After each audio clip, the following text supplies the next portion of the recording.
Nosso planeta Terra é um palco de inúmeras variações rítmicas. Observamos fenômenos como o alternar entre dia e noite, a sucessão das estações do ano e as oscilações regulares das marés.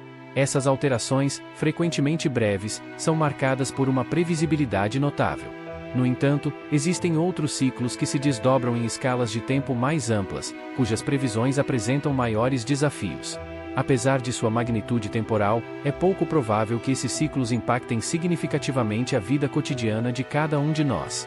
Contudo, há um ciclo climático que certamente terá um efeito direto em sua vida, a oscilação Sul-El Niño, também conhecida pelos termos El Niño e Laninha. Esses fenômenos, embora originados no Oceano Pacífico, repercutem globalmente, impactando diversas regiões do planeta. Alguns estudos sugerem que seus efeitos intensificados têm se tornado mais frequentes. Nas últimas décadas, observamos consequências devastadoras como enchentes, secas, escassez de alimentos e uma mortalidade extensiva na vida marinha. Um exemplo marcante foi o poderoso El Niño de 1998, que resultou na morte estimada de 16% dos recifes de coral globais, desencadeando um evento de branqueamento de corais de proporções cataclísmicas, cujos efeitos perduram até os dias atuais. A ENSO, sendo um fenômeno global, impactará indubitavelmente a sua vida. Então, o que realmente representa El Niño e La Niña? Como esses fenômenos estão interligados? E quais são as suas consequências em escala global? Hoje, vamos mergulhar em um intrigante ciclo climático que já era alvo de mitos e lendas muito antes de termos conhecimento científico para compreendê-lo. Se o termo El Niño soa para você mais como parte de uma narrativa folclórica do que um conceito científico, você não está sozinho. No século XVII, pescadores observaram períodos de águas anormalmente aquecidas e escassez de peixes, atingindo seu ápice por volta do período natalino. Eles batizaram esse fenômeno de El Niño de la Navidad, traduzido como o Menino do Natal. Apenas no final do século XIX e início do século XX é que os cientistas começaram a associar diversos eventos regionais, que à primeira vista pareciam desconectados, espalhados pelo globo. Durante o século XX, descobriram que estes não eram meros eventos isolados, mas sim etapas de um fenômeno climático cíclico e global conhecido como Oscilação Sul-El Niño, ou ENSO. A ENSO apresenta variações com uma média de 5 anos, embora o ciclo possa variar entre 2 a 7 anos. Há décadas monitoramos esses ciclos, mas eles são muito mais antigos do que nossos registros indicam. Para compreender o porquê da oscilação Sul-El Niño acontecer, vamos inicialmente explorar o que ocorre no Oceano Pacífico sob condições consideradas normais. Os ventos ao longo do Equador movem-se de leste para oeste, um fenômeno diretamente influenciado pelo efeito Coriolis, um resultado da rotação terrestre. Aqui vai um detalhe curioso: se a Terra fosse estática, sem girar, o ar fluiria de forma simples do norte para o sul, saindo das zonas de alta pressão nos polos em direção às regiões mais quentes e de baixa pressão no Equador. No entanto, na realidade, o ar flui dos polos, mas se desvia ao se aproximar do Equador. Dentro de uma zona circundante que se estende por 30 graus ao norte e ao sul do Equador, comumente referida como latitudes dos cavalos, o ar no hemisfério norte desloca-se para o sudoeste, enquanto no hemisfério sul, ele se desvia para o noroeste. Este fluxo de ar rumo ao oeste é conhecido como ventos alísios. Eles são cruciais, não apenas para os piratas do século XVIII. À medida que esses ventos sopram para o oeste através do Oceano Pacífico, eles empurram as águas quentes da costa da América do Sul em direção à Ásia. Enquanto essa água quente se desloca para o oeste, água fria e rica em nutrientes ascende para tomar seu lugar, em um processo conhecido como ressurgência. Essa água fria é um tesouro de nutrientes vitais para o fitoplâncton, que sustenta os ecossistemas de peixes e outros seres marinhos. Portanto, é fácil imaginar que qualquer perturbação nesse sistema pode ter impactos significativos e em cascata na vida marinha. Considere as condições normais no Oceano Pacífico e veja o El Niño como um desvio dessas normas. No período de El Niño, os ventos alísios perdem força. Com essa redução, a água quente que usualmente se direciona para a Ásia se acumula próximo às costas americanas, levando a uma diminuição da ressurgência de água fria. Esse fenômeno gera uma expansão de ar e água quente mais para o leste no Pacífico. A consequência disso é a redução da ressurgência, afetando os peixes que dependem do fitoplâncton, que ou migram ou morrem. A corrente de jato do Pacífico, que normalmente percorre a América do Norte, desloca-se para sul do seu trajeto usual.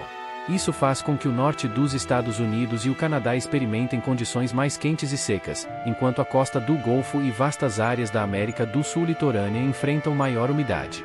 No Peru e no Equador, os meses mais chuvosos vão de abril a outubro, e durante anos de El Niño mais intensos, as chuvas e inundações podem ser desastrosas. O El Niño extremo de 1997 a 98 trouxe inundações arrasadoras ao Peru, derrubando pontes e enterrando favelas sob camadas de lama de até 1 metro de espessura. Cerca de 250.000 de pessoas foram forçadas a deixar suas casas. Na região de Tumbes, habitualmente seca, a precipitação anual foi surpreendentemente 16 vezes maior que a média normal.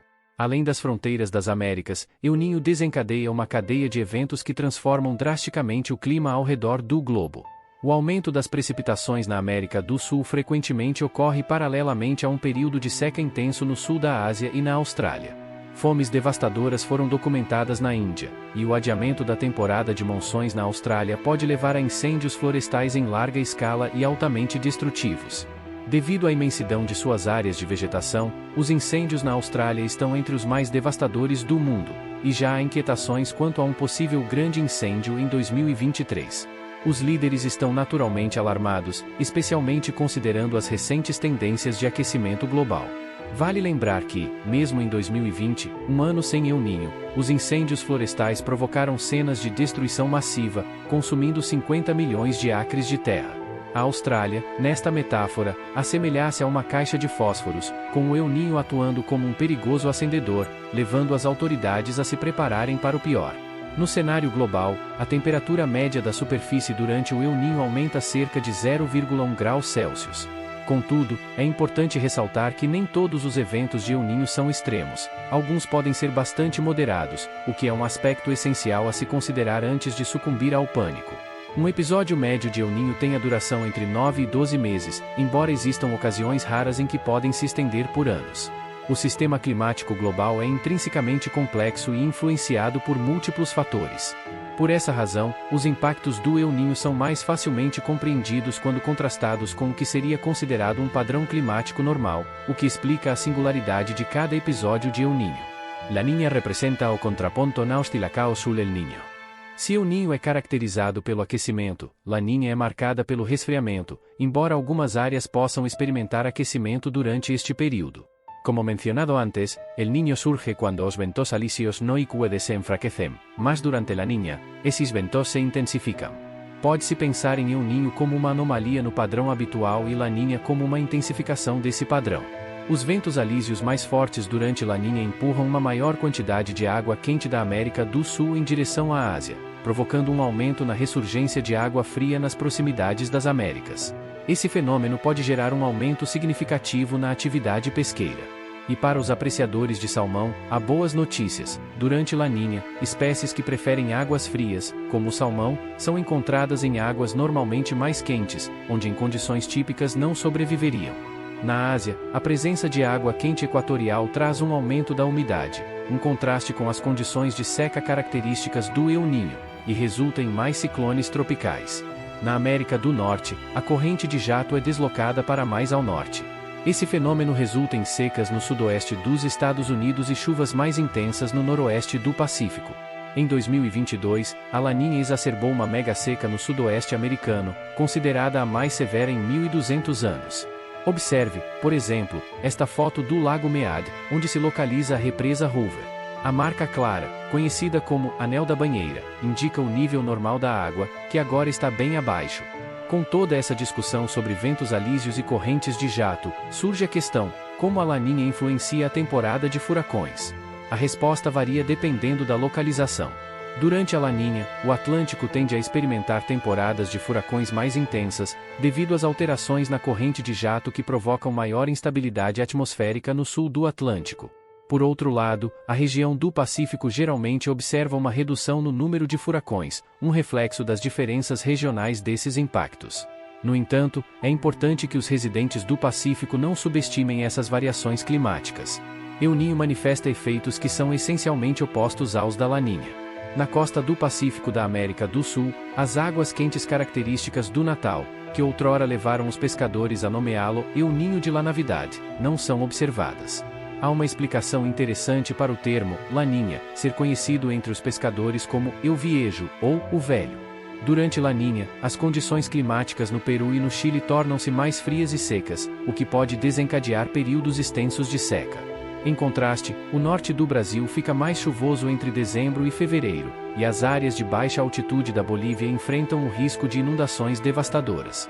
Na África, os padrões climáticos nos anos de Laninha são praticamente o inverso dos de El Niño. O leste da África geralmente passa por condições mais secas do que o habitual, enquanto o sul do continente tende a ser mais úmido. Então, qual é a situação atual no ciclo da ENSO?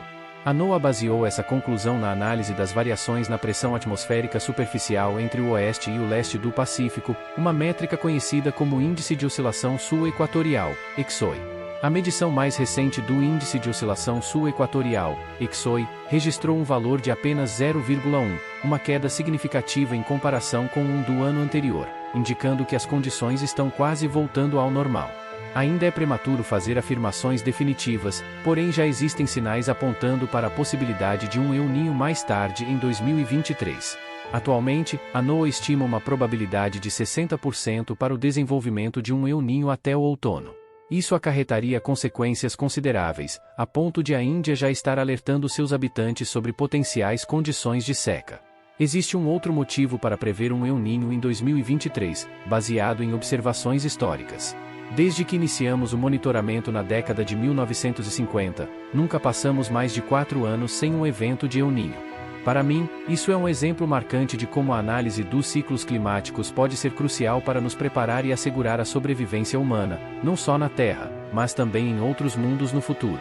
Um dos elementos mais cativantes da oscilação Sul-El Niño, ENSO, é o profundo entendimento que ela nos proporciona sobre os complexos sistemas climáticos do nosso planeta. Esse conhecimento sobre a interligação climática da Terra é vital se, no futuro, almejarmos colonizar ou terraformar outros planetas. Esse futuro pode parecer distante, mas nunca é cedo demais para alimentar esses sonhos. Assim, apresentamos um guia detalhado sobre a ENSO. Apesar de poder ser um ciclo extremamente destrutivo para as populações animais e humanas da Terra, a vida tem uma incrível capacidade de adaptação. Como El Niño ou Laninha influenciaram sua vida? Você percebeu alguma alteração notável na sua área? Estou curioso para saber e aguardo seus comentários.